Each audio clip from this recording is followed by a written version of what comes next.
Unlocking unseen possibilities for unlimited growth. You're here today with Nader Sabry, and we're talking about repetition over knowledge. So let's start by recapping why we're making these videos. These videos are designed to get you out of the gray area when it comes to decision making. Decisions are black and white, it's yes or no, but the gray area in the middle creates distortion, disruption, and potentially even destruction. We break down these dimensions by looking at binary situations that help you make better decisions. Today we're talking about repetition over knowledge.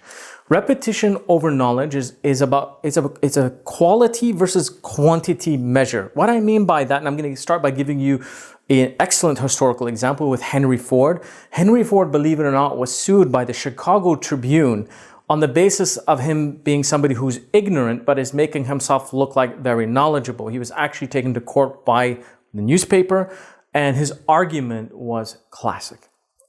He basically stepped back and said, if you ask me, he was actually asked a very complex historical question that most, or if not everybody there, couldn't even answer, which was a question by the lawyer representing the newspaper.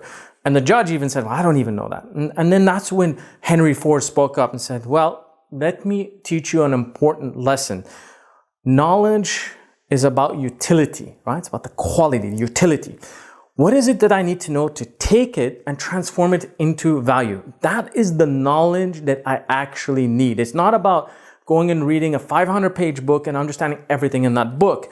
Out of those 500 pages, there may be only 10 or 50 pages of knowledge in there that actually have impact to create utility. I'll give you another interesting example. I've done Strength Finder 2.0, which I highly recommend for those who'd like to understand their own strength. And a friend of mine had done it, and we decided to compare each other's reports. And in the report, which has the top 5 strengths, we both had learning. But funny enough, we both learned differently, which was interesting. He learned through context and I learned through utility. Context was going deeper and understanding the history about it and ensuring that he understood the richness of what it was that he's learning about. Whereas for me, it was about utility. How do I take that knowledge and transform it into something as fast as possible? So at the end of the day, in order for that to happen, okay, you need to become repetitive. You need to actually practice daily, adding incrementally to your knowledge. So you don't need to go read a 500-page book right now. I can go read 3 pages every single day for the next 5 days, get 15 pages of value that are specific in that 500 pages, and then utilize that knowledge and put it into application by repeating it. And only through repetition can you actually master a discipline. Now, the old measure was 10,000 hours to become an expert in anything. Fantastic, but in today's world, you can master anything in much less time because of technology and the resources and tools that are available to us.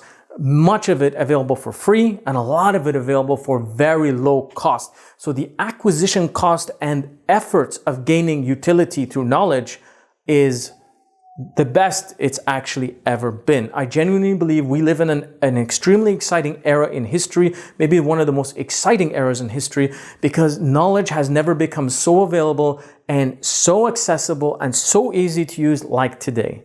That is repetition over knowledge. Thank you for watching this video. Don't forget to subscribe, press the notification bell, like the video, share your comments. See you in the next video.